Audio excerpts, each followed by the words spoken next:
A menudo pensamos en cosas como los agujeros de gusano e incluso los motores Alcubierre en términos de atravesar grandes cantidades de espacio, es decir, distancia, de forma efectiva más rápida que la velocidad de la luz. Dices, hazlo, y Wesley, el genio adolescente que de alguna manera obtuvo la certificación de piloto de una nave estelar superlumínica antes de ir a la universidad, pulsa un botón y la Enterprise se teletransporta a un planeta imposiblemente lejano donde tienes que celebrar negociaciones comerciales, o alternativamente, ser absorbido por una criatura cubierta de petróleo. Pero moverse por el espacio también es una función del tiempo. En pocas palabras, si vas a atravesar el espacio, te llevará tiempo.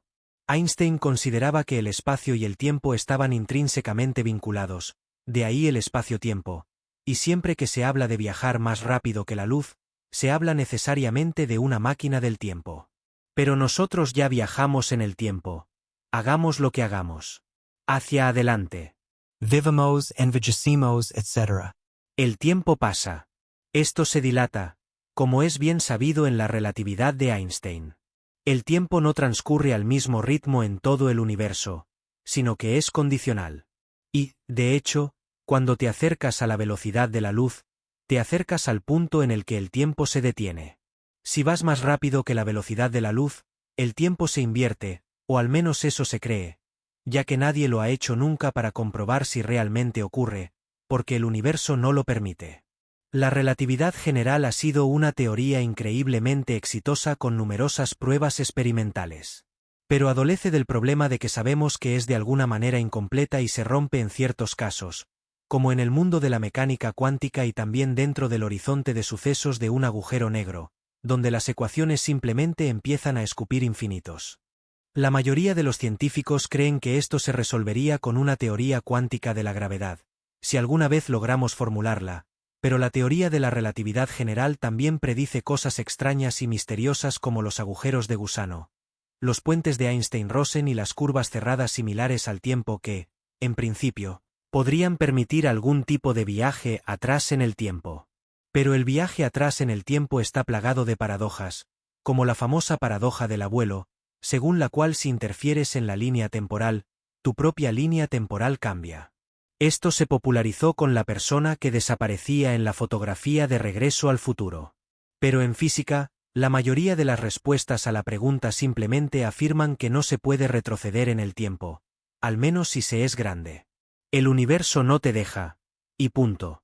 Hawking lo llamó la conjetura de la protección de la cronología, pero también existe una interpretación de los muchos mundos en la que sí se puede volver al pasado, solo que no es tu línea temporal, ya que cuando lo haces, ésta se divide. Sin embargo, si eres una sola partícula, podrías hacerlo, como en la hipótesis del electrón único de Wheeler, en la que solo hay un electrón en el universo y rebota hacia adelante y hacia atrás en el tiempo. Y nosotros lo vemos como innumerables electrones diferentes cuando en realidad podría no ser así. Podría ser solo uno. Otras rarezas incluyen, por supuesto, la noción de que un fotón que se propaga a la velocidad de la luz no experimenta el paso del tiempo, aunque tarda tiempo en propagarse a través del espacio-tiempo. Y está la idea de una partícula que supera la velocidad de la luz, lo que se predice que obligaría al tiempo a retroceder para ella. También existe la idea de que la razón por la que se produce el entrelazamiento cuántico es porque las partículas entrelazadas pueden mostrar el cambio de estado no en el espacio, sino en el tiempo.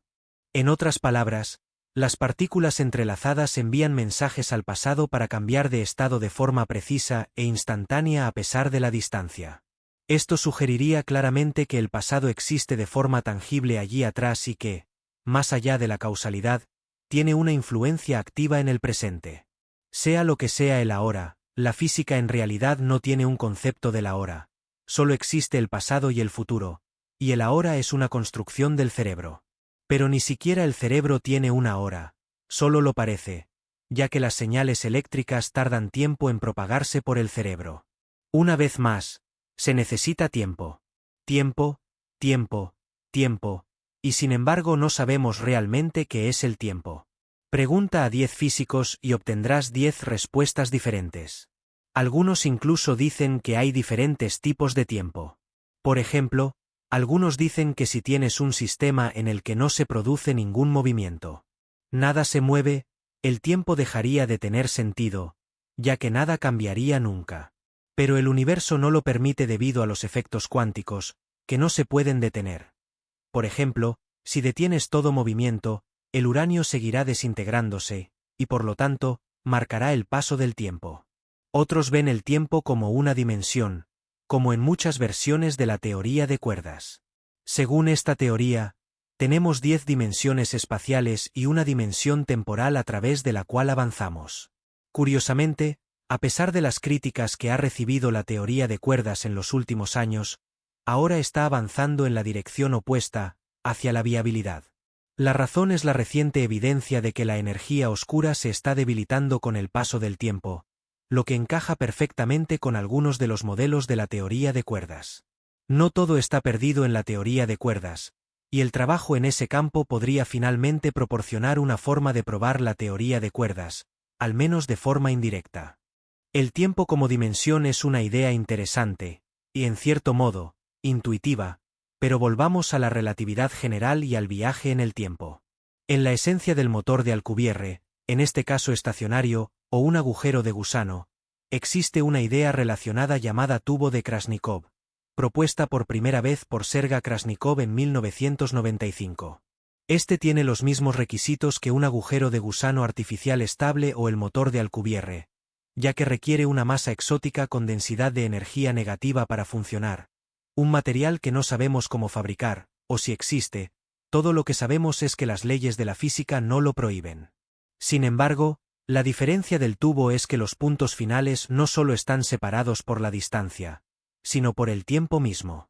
En la práctica, lo que permite el tubo de Krasnikov es que, si viajas a una velocidad cercana a la de la luz, puedes crear y utilizar el tubo para realizar un viaje de ida y vuelta que te lleva atrás en el tiempo hasta tu destino justo después de haber partido, pero no exactamente. En resumen, es un almuerzo gratis. Sí, he dicho almuerzo, en el sentido de que no se pierde una gran cantidad de tiempo en el viaje, sino que, de hecho, se gana mucho gracias a una especie de viaje en el tiempo. La clave aquí es que hay que hacerlo todo a una velocidad muy cercana a la de la luz, con una dilatación considerable del tiempo. Ahora pasemos a las paradojas y las violaciones de la causalidad, ya que la causa siempre precede al efecto, lo cual es el principal argumento en contra del viaje en el tiempo hacia atrás. El universo funciona de manera muy enfática según la causalidad. El argumento a favor del tubo de Krasnikov es que en realidad no viola la causalidad, ya que todos los puntos de la ruta de ida y vuelta tienen una especie de intervalo de separación similar al tiempo que lo supera. En resumen, a lo largo de toda la ruta sigue habiendo causa y efecto.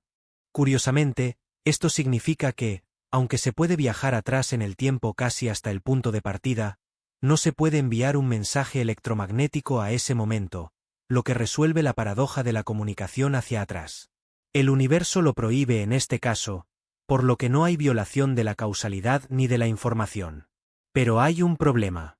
Dos científicos, Everett y Roman, encontraron un posible obstáculo en el funcionamiento del tubo de Krasnikov. Demostraron que si se tenían dos tubos de Krasnikov en direcciones opuestas, se crearía una curva cerrada similar al tiempo, y a través de ella, se violaría la causalidad. Así pues, una curva cerrada similar al tiempo es una predicción de la relatividad general en la que una trayectoria a través del espacio-tiempo en la que un objeto o partícula es capaz de retroceder en el tiempo, y por lo tanto, viajar al pasado y crear una violación de la causalidad al interactuar consigo mismo en el pasado.